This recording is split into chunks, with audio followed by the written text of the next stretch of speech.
This story comes to us from OregonLive.com. Just this past Saturday before Easter Sunday, there was a protest at about 8 p.m. in Portland, Oregon, and it was over a police shooting. Now, people need to understand that we are just one incident away from repeating the summer of 2020. People are like, it's 2022, we're past all that. It's still happening sporadically across the nation. There's a small group that seems to want to take any issue in the country and turn it into their own desire to damage and destroy our country and our city. Schmautz points to the summer of 2020, when we saw weeks upon weeks of nightly protests. Schmautz says the time has come to end the unnecessary violence. Our community needs to come together and look at, when we have legitimate discourse that needs to be had, how are we going to do it? How are we going to have these conversations? And again, in a way that helps you get to where you want to go, but root out the people who desire to destroy your cause for their own bad intent. Apparently this past weekend in Portland, Oregon, over police shooting, several businesses and bus shelters were damaged, and a trash bin at a local police precinct was set on fire following the Saturday night gathering at Peninsula Park. According to police, a group of people assembled at Peninsula Park at 700 North Rosa Parks Way at about 8 p.m. And at about 9 p.m., members of the group began to march. Now, some people broke windows, launched explosive devices into a coffee shop on Northeast MLK Jr. Boulevard. Police said one bank had its windows broken and another bank was sprayed with graffiti in the 5700 block of Northeast MLK. Now, according to police, 3 bus shelters were damaged and several street signs were painted with graffiti. We are outside a Wells Fargo branch on Northeast MLK, and if I step out of the way, you'll notice the broken window pane here. This is a snapshot of the damage from the Saturday night protest. PPA President Aaron Schmautz says nothing, absolutely nothing good, comes from this sort of behavior. It concerns me for the safety of my officers. It concerns me for the safety of our community. Sergeant Aaron Schmautz, president of the Portland Police Association, expressing concerns about the 3 bus shelters, 2 banks, and 1 coffee shop vandalized. Not to mention the fire started inside a dumpster at the Portland Police Bureau's North Precinct.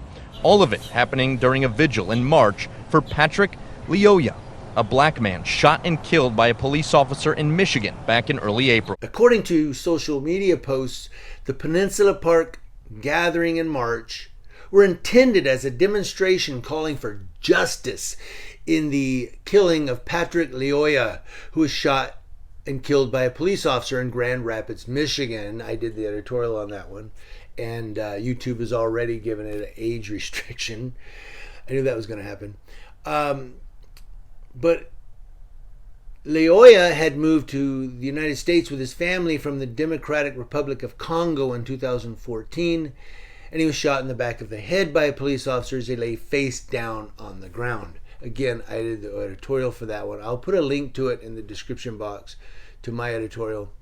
On that one, someone asked why I didn't show the whole video, because I censor when the actual shooting happens. And I said, well, I censored it because YouTube, they'll ding my video if I show the actual him getting shot. And they did anyway. They gave me age restriction. But demonstrators in Grand Rapids have gathered to protest the shooting and call for release of the name of the officer who shot Lyoya. The officer, who's reportedly on paid leave while Michigan State Police investigate, has not yet been identified. And they're saying that more than 250 people have been fatally shot by on-duty police officers nationwide this year. That's according to a Washington Post database. That's a lot. 250 people shot by cops on duty this year. And that's not even thinking about the people who were shooting each other in the streets. There have been so many shootings this year that you walk to the store, you're going to get shot. It's that bad. But here in Portland, Oregon, you see they're protesting about the Grand Rapids, Michigan shooting. I mean, people now are just looking for reasons to protest. Portland, Oregon, Seattle, Washington, Los Angeles, California. They want to protest about everything, good or bad. You have the right to protest. I'm not criticizing them. I'm just saying that you'd think that our governmental leaders, I'm not talking about the White House, I'm talking about locally, the Grand Rapids, you think that the police chief and the mayor and them would think. You think that police officers would think before they act and go, hold on a minute, this could cause a protest. Now maybe you don't think that way, I don't know. Maybe I need coffee. But it just seems like the summer of 2020, it's almost like law enforcement has said, oh, that's behind us now. Now we can move on and do our stuff again.